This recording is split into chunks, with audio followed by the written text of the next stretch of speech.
Good morning, kids. Today we're checking out a brand new video from Pop Culture Studios of turning FNAF animatronics into Marvel villains. Let's hop in and see what he does. Oh, I should say who he does.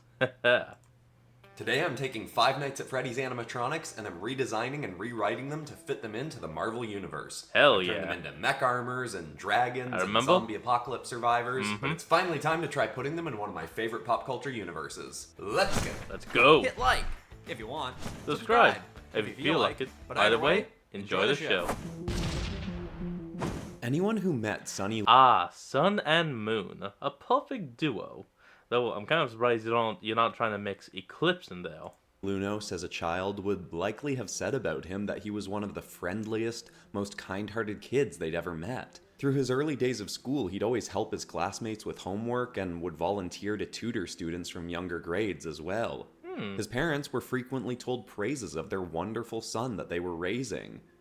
Though that changed when he reached middle school and his mutant abilities awakened. Uh-oh. This small town hadn't seen many other mutants before, and even though Sunny's abilities were fairly simple, gaining superhuman flexibility, enhanced speed and strength, and showing some signs of an ability to defy gravity, many parents became frightened of allowing their kids to spend time with him. Through it all, even as he became more and more isolated from all the other kids he used to so happily help, he tried to smile through it all and stay his chipper, eager self. But repressing his anger would only attract a bigger problem for Sunny. By his mid-high school years, his parents had learned of Xavier's School for Gifted Youngsters and decided to send Sunny there, hoping he could find acceptance from children like himself and finally be allowed to help other students once more. He agreed to go and enjoyed his time there, but still had anger buried just below the surface that needed to be let out, which was fueling something else that had found him. He went through his years at the school, graduated, but then stayed on as a daycare assistant, taking care of the youngest students to attend the school, rare cases where mutant abilities had awakened early in toddlers. Sunny was a bit overly obsessed with tidiness, but aside from that, seemed like a perfect person to take care of the young ones. That is, until some of them started complaining about the horrors they'd face in the daycare when the lights went out. Xavier brought Sunny into his office after many complaints had been passed along to teachers from the young students and some of them. Hold on, folks. I'll be right back. And we're back. Sorry about that. My voice kind of quit on me for like 2 seconds. Their parents.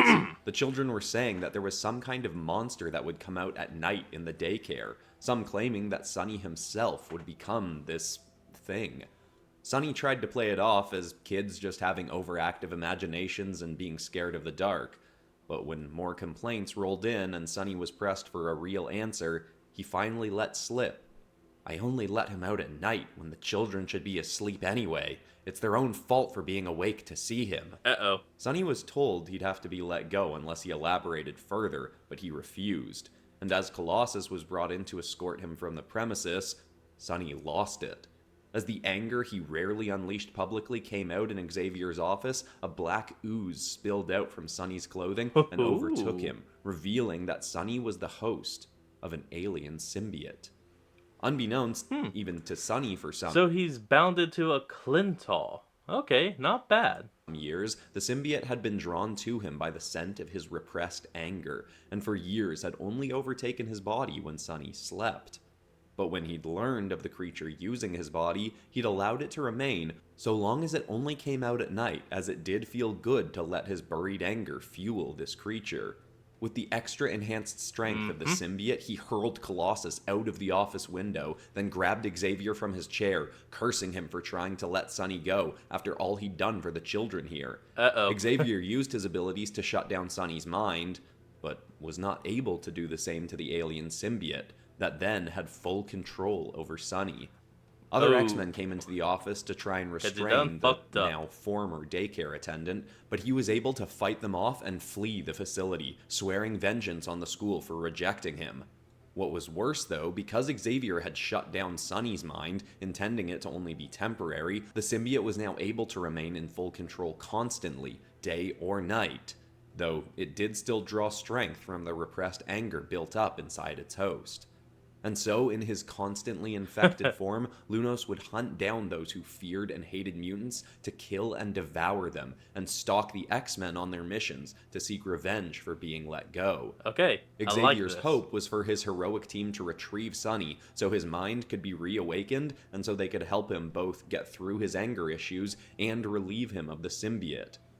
But for the time Good being, luck. the vengeful Lunos would remain out in the world and on the hunt.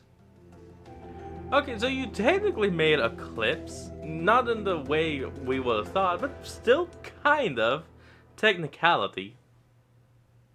Amber Tochika, more often known just as Chica to her fellow students, was one of the most popular girls in her senior year. She was a party-loving, outgoing, attractive young woman who got along with pretty much everyone. She was famous in hers and surrounding schools for her incredible singing voice and her annual mermaid Halloween costumes that drew the eyes of everyone at the parties she'd attend in them. She Oh. always knew the right things to say to get people to like her more and more, which is why it was always so easy for her to lure in her victims. Here When we the first go. student went missing from a nearby school, it was seen as a tragedy but assumed to be a one-off incident. Until another, a boy from Chica's own school, was found dead in the woods just outside town. Damn. People were already suspecting a killer was about when a third incident occurred, this time with both a student being found killed as well as the janitor of the school, a man named Jeremy Fitzgerald, found dead as well. Jeremy. People suspected that the killer had just been after the student, but that the janitor had seen or heard something and tried to intervene, leading to Most the killer likely. having to take him out as well. The town was in a panic, but the police had no leads and no idea that there was any connection between all the students. But one of the local parents, Clint Barton, had the means to find out the link. Hawkeye's own daughter, Lila, attended one of the local schools, so Barton obviously became quickly invested in finding out what was going on. And after some research, found that all the students killed had been the children of existing or former SHIELD agents. More digging on his part then helped him discover that the parents had also been involved in a covert project to create a new, SHIELD-controlled team of superheroes by enhancing the group of operatives with techno-organic enhancements. Unfortunately, the man who was responsible for creating these enhancements, William Afton, had not been fully honest about where he'd acquired the original tech that he was adapting to make them. I'm gonna guess he stole it from aliens. Secretly used samples of a techno-organic virus from the future, taken from the time-traveling hero known as Cable. Afton's working partner, Henry Emily, had even been unaware of this, so when the project started going wrong and the enhancements started deteriorating and withering away the bodies of the agents affected, only Afton understood why. When the truth came out about what Afton had done, he argued his case that it was worth the risk, and that with enough time, he could create a working version of the enhancements. But SHIELD said that it was too late for that, and that he would face a lengthy prison sentence for his reckless deception. I somehow combined flip the switch and pull the plug. Yes, pull the switch, like that's gonna do anything. Damn it, Fox, come on. Unfortunately for them, he'd escape punishment and go into hiding. His infected were put into cryotubes to halt the spread of the virus now consuming them, but there was little expectation of recovery, which left Amber Tochika without a mother. You see, Amber's mom, Susie Tochika, had been one of the experimented upon agents, so she was out for revenge on anyone involved, and had learned that many of the SHIELD agents first put on the project lived in the same town. She'd moved to that town and started exacting revenge by killing the children of these agents. Hawkeye had pieced this all together with the information he could access from SHIELD, but that still left him to hunt her down and confront her. He watched over Chica on a night that she'd set up a date with another SHIELD agent's son, waiting with his bow ready to strike, but was struck first himself by an unexpected source. He was shot in the back by a pink prototype SHIELD drone that had once belonged to Amber's mother, that Amber was now using herself to keep a watch over her. Wait, how'd she get that? Luckily, Hawkeye's suit was bullet-resistant enough to protect him, and he shot down the drone. But that alerted Chica to his presence, and she tried to quickly take out her newest target. Hawkeye managed to stop her and let the boy run away, but his fight that followed... No, seriously, how did she get that drone? Was it just in her house because it was her mom's? Probably. Most likely. The girl would not be as easy as he'd expect. She was an exceptionally skilled fighter, holding her own as well as any S.H.I.E.L.D. agent could, and she carried with her a fair share of stolen S.H.I.E.L.D. tech that he couldn't understand how she'd acquired. But as their battle went on, it became clear Chica was not working alone. She had a sort of backer, another disgruntled person who wanted revenge on S.H.I.E.L.D. Obviously. William Afton. Yep, he had deceived Amber into thinking that what had happened to her mother had not been his fault, but the fault of others at S.H.I.E.L.D., and he was now continuing his experiments, letting Chica believe that he was doing so to try and heal her mother, when in actuality his main intent was just to make more superpowered beings to go after S.H.I.E.L.D. Hawkeye tried to convince Amber that Afton was the one that she should truly be seeking vengeance against, if anyone, but unfortunately, she didn't believe him. This meant that Hawkeye still had to take her down, and he eventually was able to and bring her into S.H.I.E.L.D. custody, but he knew that that was not the end of their problems, as Afton surely had more enhanced killers out there on the hunt, and more in the works, ready to help him exact his revenge. Oh, most definitely.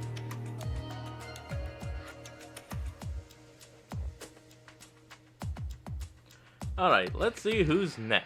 From Chica, Quick interruption here to say that all of the art from this episode will be available as posters on the Popcross Studios Teespring store and linked in the description. On there's also ink bundles and shirts and sweaters and lots of other posters. Or if you want the inks and high-resolution art from this episode, that always goes up a day before a video is released on the Popcross Studios Patreon, where I'm also currently doing weekly podcasts, often talking about the production behind the scenes of episodes like this. That's linked in the description too, but for now, back into more art. Tony Stark was known... Oh, okay, well, we'll be right back. Ah, here we are, the Mimic. By most as the brilliant inventor behind his many Iron Man suits, and even the Iron Man-like drones of the Iron Legion, prior to many of them being taken over by the artificial menace that was Ultron. But he wasn't solely responsible for building all of these incredible machines. One man alone could not produce so many suits and drones, and often overlooked are the many Stark employees that assisted him in their construction. One of these men was Edwin Murray. He was a brilliant inventor himself who helped make many of the Iron Legion drones and helped develop their tech to ensure they would exclusively help whoever needed them, while the Avengers were busy taking down the big bads. But he also felt that... Oh, he was trying to make them kind of like a backup team. Like, Team A is busy, so here's Team B. The technology could be used for other reasons. You see, Edwin had a son named David, whom he loved, but couldn't always be there to take care of because of his work. His wife had died some years before, so the boy was often left with babysitters, whom David didn't always trust to treat his son right. So David eventually decided that if he could build drones to help save and protect people, he could surely just as easily make one to take care of his son. While he didn't admit that he was doing this to his employers, he was taking discarded pieces of broken Iron Legion drones home to build a new babysitting machine for his son, programming its core functions to protect his son first, and of course protect itself from harm at the hands of anyone other than Edwin, who obviously had to be able to dismantle and alter the machine when need be. To ensure his son wouldn't be afraid of it, he built the drone with an advanced image cloaking feature that would allow it to project a field that made it look like, well, anyone that it wanted to mimic. It could also mimic any voice that it heard as well, so if his son so desired, he could make it seem like various celebrities or superheroes were taking care of him. Edwin initially programmed the drone's movements by having it observe himself. That would explain the Captain's shield right here. Taking care of his son, putting him to sleep, cooking him food, and whatnot, so that its core programming was also for child rearing. But eventually that would lead to it wiring into its circuits some more violent actions. After some refining, Edwin believed his creation to be polished enough to leave his son alone with. The drone took care of the boy for a few weeks, and everything seemed to be going fine, until one day Edwin received a call from a neighbor while he was at work. There had been an accident. Oh no. Edwin raced home to find the drone had failed to save his son from running into the street after a ball, where he was then struck by an oncoming car and killed. Edwin was distraught and left with no family at all, but with plenty of rage over his creation not doing its job. A few nights after the incident, upon looking at the mimicking drone for long enough with the thoughts of his dead son spinning through his mind, Edwin grabbed a metal pipe and started smashing his own creation. For nearly an hour he beat the machine senseless, though doing less physical damage than one might expect in that time, as it was a heavily armored piece of work. He No eventually doubt about exhausted that. himself and fell asleep in his home office, not realizing that the drone had just absorbed all of the aggressive, furious action leveled towards it. Uh-oh. Edwin admitted to his employers soon after what he had done, That's having not good. taken expensive technology home and experimented on it, leading to the death of his son. And while they were sympathetic to his experience, he was let go for having taken and drastically misused company property. Other Stark employees then went to his home to take the tech away, but when they tried to move the machine, talking about how they were going to dismantle it, it began mimicking the actions it had last seen from its creator. In an attempt to protect itself, it beat the Stark employees to death and then fled from Edwin. Okay, is anyone else kind of want to seeing this animated now? Like, honestly, this specific one that he's done so far would make one hell of an animation. And a short, a movie, something, anything. Home and would cloak itself in various forms to hide from whoever may come after it next. Without David to protect, the machine's core programming was left as simply desiring to protect itself. So it would then search and watch through hours of news and civilian captured footage of villains that had managed to fight off other drones of the Iron Legion or even Iron Man himself. The Mimic quickly learned what did and did not work to protect oneself from the forces of the Avengers and would quickly become a very difficult being to defeat. Like Unfortunately, a scroll. programming itself with all of this villainous action would just lead it to becoming more and more programmed to be a villain itself. It would soon become a full-fledged foe to the Avengers, thinking the only way to ensure its own safety was to kill Iron Man and anyone else that may come after it. Oh, yes. Okay, so far, this one, number one of the episode. Number one of the vid, I mean. Number frickin' one!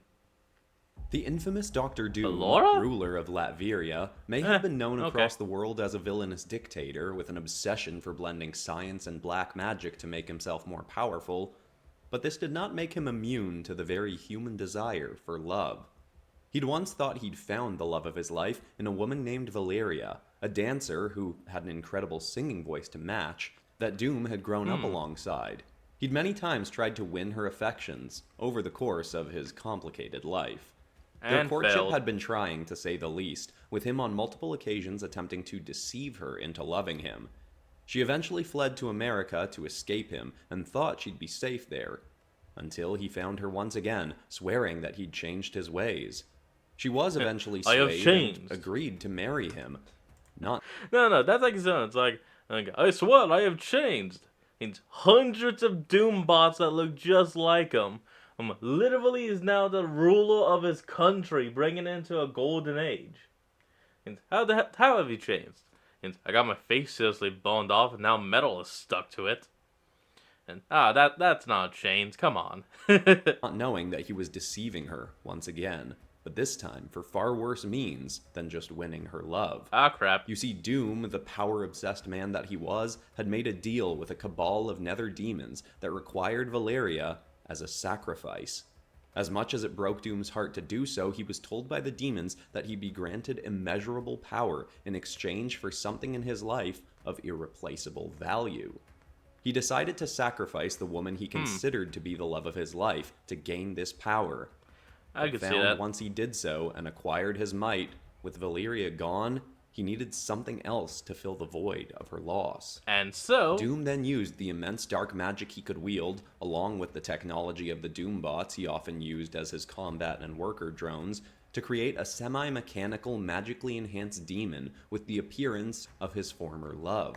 He made her able to dance as well as his late love, and would enjoy watching her move and sway in the way Valeria once had, but at the same time, witnessing this and listening to her haunting singing voice eventually just made him feel worse. why do you He hide kept the inside being these alive as a walls? guardian of one of his castles, the sister location to his main residence, and she was left along with a few other magically enhanced Doombots to protect his other home, leaving her to feel all alone. What Doom Oh, didn't realize about this damn. being and its body, constructed in some likeness to his former love, was that it could allow Valeria's soul to occasionally manifest in the body and control it to some degree. These Oh, moments of control were sadly fleeting at best, and she could damn. rarely do much with the time in this body other than consistently look through and control its eyes. She had every intent to gain more control over it, to eventually use it to try and exact her revenge on Doom and stop him from harming anyone else ever again, but grew concerned that he'd be able to see into her eyes and discover that Valeria was in there before she was ready. Because of this, she'd keep her eyes shut anytime Doom came by the castle, swearing to only open them to him when she could finally control the body and use it to end him.